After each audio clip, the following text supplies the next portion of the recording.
It's a challenge to talk within a short time about the large topic. Therefore, I will make some cuts on the facts, and I hope they will be included in the text that is supposed to be published.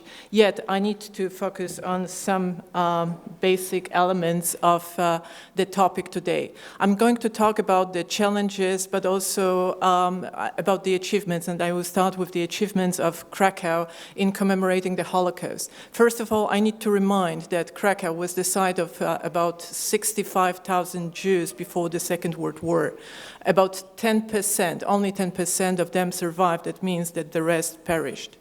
Therefore, it's important to commemorate those who were no longer alive after the war. Krakow was also the site, the capital of general government and the site of the ghetto and a Płaszów camp, which makes it an interesting case of commemoration as well. I will talk and show the examples of commemoration of the past in stages. First of all, the first efforts immediately after the Holocaust and the Second World War made by the survivors themselves. The efforts that resulted with the books that we can see here. The books, memories, and the first descriptions of what happened.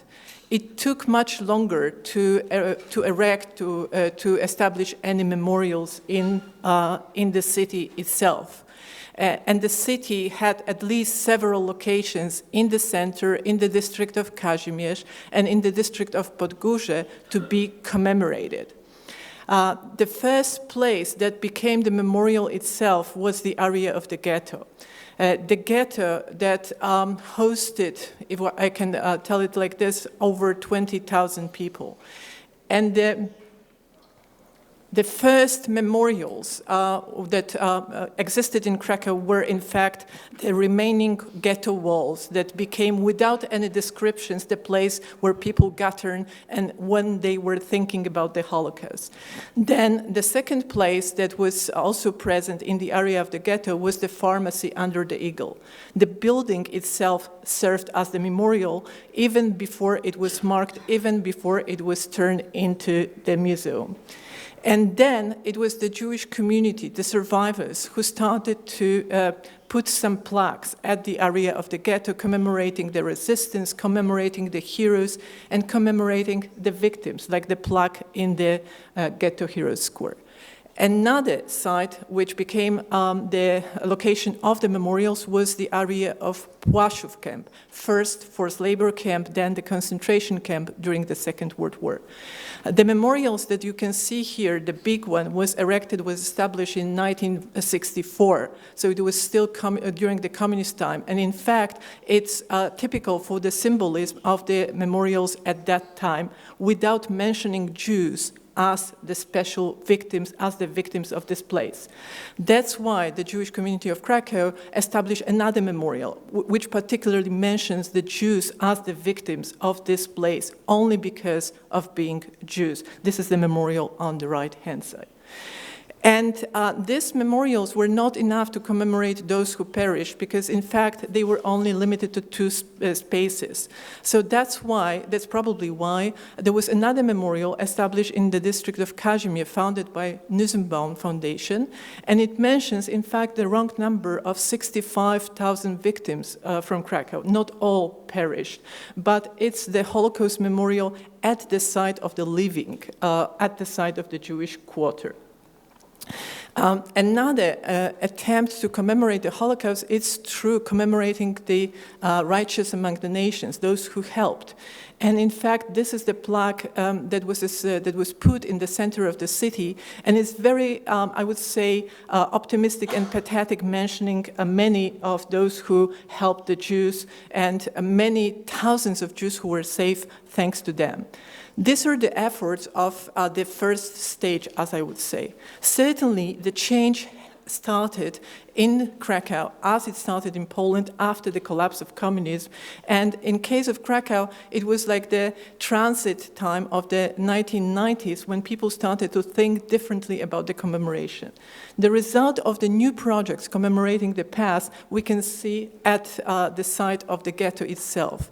Here we see the pictures of the area of the ghetto on the top as it was before the changes, and in the bottom as it looked after the changes that happened only in 2005. This is the big project of organizing memorial that also is an urban space. The memorial that is integrated in the residential area. So it invites people to sit, to look at it, and to think about what happened over there.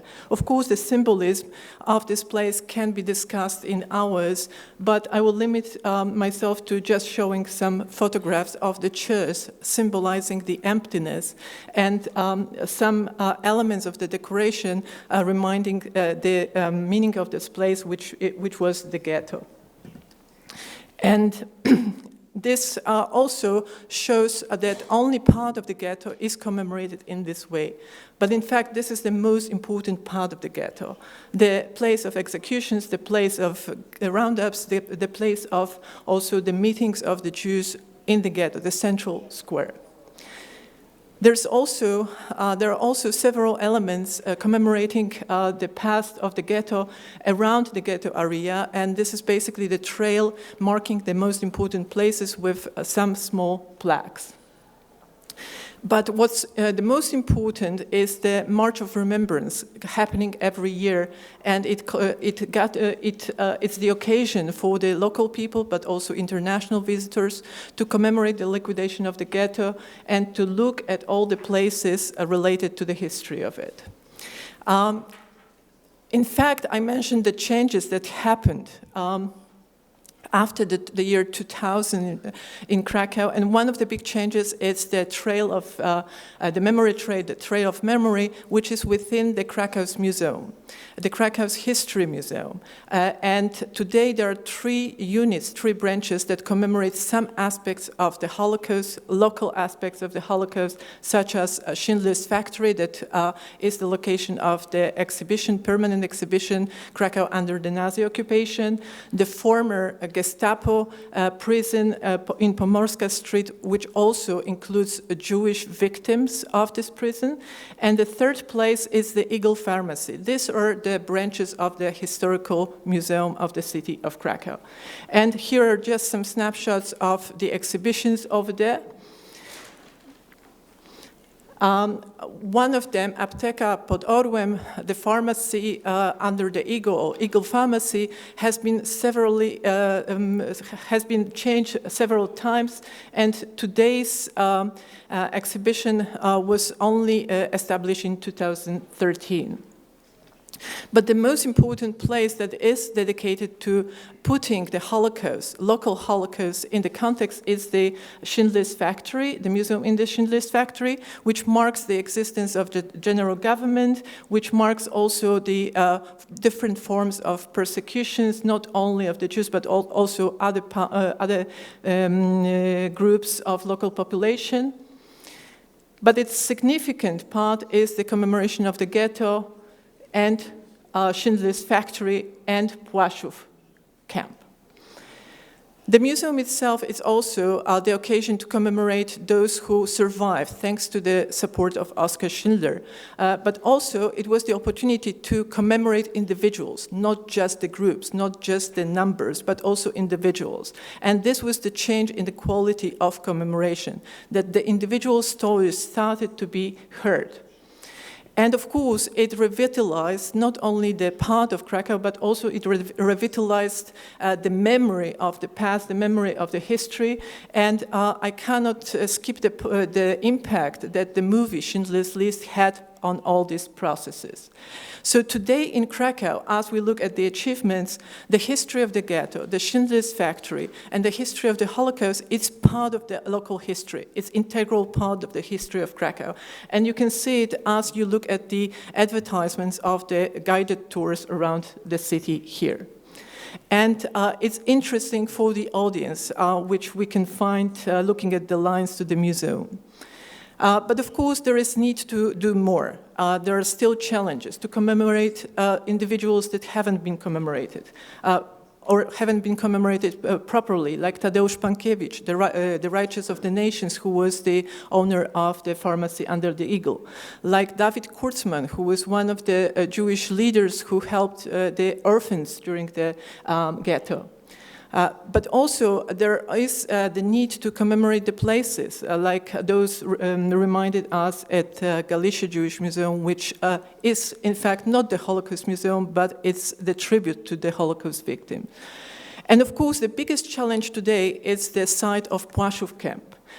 For many years, it was the neglected area which had the memorials, but in fact, it was not protected properly. It was also not described properly. These are the initial plaques over there. And recently, thanks to the joint initiative of several organizations, this place is changing. It's clean. There are more and more information plaques established. And of course, it became the branch of the local Krakow's museum. So it gives hope that this place will become the proper memorial site with borders marked, but also it will be recognized by the local residents.